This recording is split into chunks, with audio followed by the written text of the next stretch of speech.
What's up everyone? Welcome back to another video. This is Travis here with Fish Hex, and today I'm going to do a little bit of a subscriber Q&A regarding eels in the reef tank. Now these are all questions that I received in the comment section of my last video on making food for Reggie, the snowflake eel.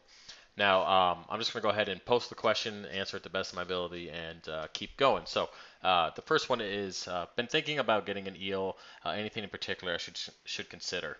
Well, tank size, that's one big thing that you need to consider. Depending on the species of eel you get, the size of the tank is pretty important. So, this eel is the snowflake eels. It gets about 2 feet when it's full grown. Takes a while to get there, and he's going to be happy in a 125 without any problem.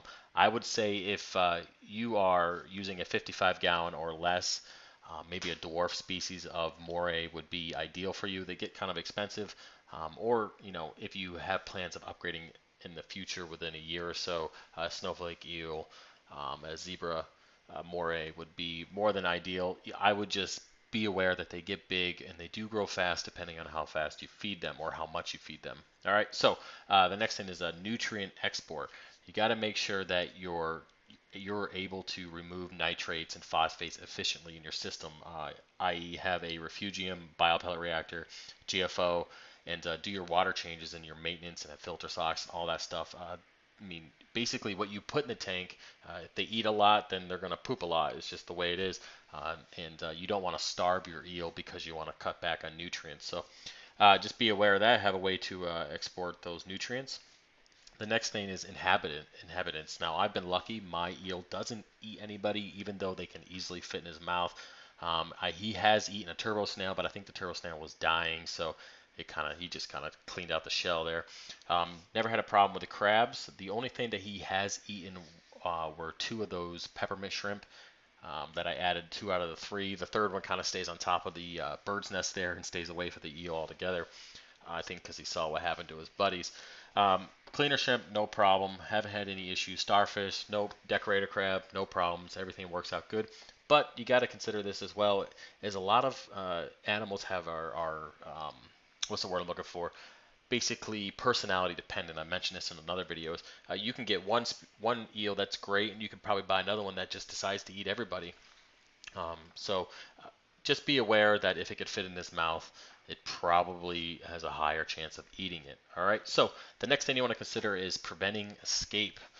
Eels are very, very good at escaping. The only problem I've ever had with this guy is when I first installed the system, he went down into my overflow box and sat in the refugium for a little while. Didn't realize he was in there, but that was way, way back when he was really small. He was really active at that point and kind of just did that stuff. But now he's just chill. He likes his caves and all that stuff that I have here. And I think that the time that he spent in the refugium in the skimmer section um, maybe changed his mind about trying to escape.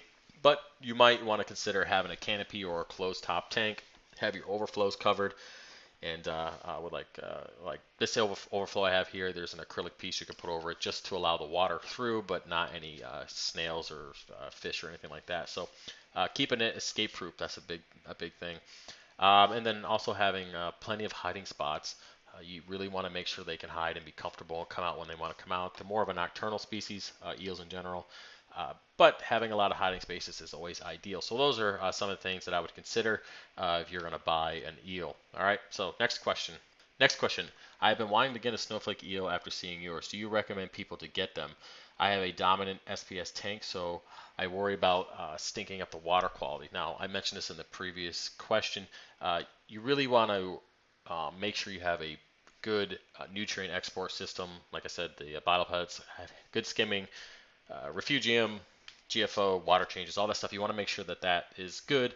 You should already have a system that's good if you're primarily SPS anyways. You should be doing fine with all that. I would consider keeping an eye on the amount of food that you introduce. If you do decide to get one, feed it, every other day or every 2 days. Make sure it's healthy in the quantity. Make sure it's looking good and acting right and has the right amount of food.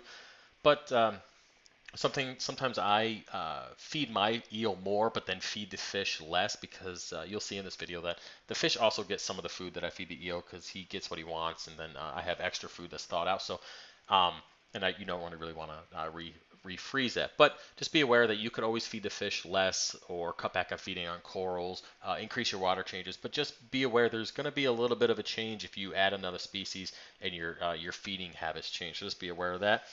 Um, Now, I also believe that you should provide the correct environment for these eels, and if you can do that, there's no reason why you can't have one. And I mentioned in the previous question having the right size tank, nutrient exports, having the right food and fishing habits, all this stuff. But if you could provide the right environment, there's really no reason why you can't have an eel. Just be aware that you know they do require a little bit more care than the average fish. You can't just throw a little bit of pellet food in there and expect them to be okay. It just doesn't work like that. All right. So also if you guys aren't know this, my tank is about 90% SPS, and I have zero problems keeping about a foot and a half long eel. All right. Okay. Next question. What other eels are reef safe? Now, moray is a very popular species when it comes to reef safe. Now, there's different types of moray eels. If you don't already know this, the snowflake is part of the moray family. There's dwarf golden morays that are pretty expensive, but they're also reef safe. The zebra moray, the chain link moray is very popular as well. But I think snowflake is one of the most populars, and then zebra, and then chain link, and then obviously the dwarf golden is good. But if you have the extra money, go ahead and you can get a species like that if you want. Now, those are the type that I would recommend. Um, you got to be aware of how big an eel gets. So make sure you do your research. I don't know all the particulars on every species of eel. Snowflake is more my specialty because I own one. But do your research, figure out how big they're going to get. If you're going to get one that has the potential of getting 5 feet long, that might be something to consider if you have a 100 gallon tank, a 6-foot tank. I think a 5-foot eel would be pretty ridiculous. Matter of fact, he probably would eat everything that swam in the tank. So just be aware of what the eel's requirements are, look in advance, do your research, and then make the decision from there. All right, next question. What was the feeding stick you used to feed the eel? It's actually a wooden shish kebab stick that you kind of get them in like a pack of like 50 at the grocery store. You probably get them at the dollar store if you want. But it's basically what they use to make shish kebabs on the grill. It's very easy. I use one like 2 or 3 times, throw it out. You'll find that when you use it, if it gets wet and you don't wipe it off very well, it might start to develop some mold on it. So just be aware of that when you use them. Check them, make sure there's no mold, and that they're good to go. But I like to use the wooden the stick because, as I mentioned before, he nipped me when he was a baby, and it hurt like hell. And if he got me now, he'd probably rip my finger off. So I avoid hand feeding him, and I like to target with the stick just because he starts to run around the tank chasing the fish, and one of these days he's going to get a hold of somebody. So I'd just prevent that altogether and just put the food near him, let him come out and get it, and go do his own thing as you see in this video. All right, guys, that's it for this video. I appreciate you watching as always. If you have any questions, go ahead and put in the comment section below or contact me directly on the Fish Effects Facebook page. And as always, I'll see you next time. Peace.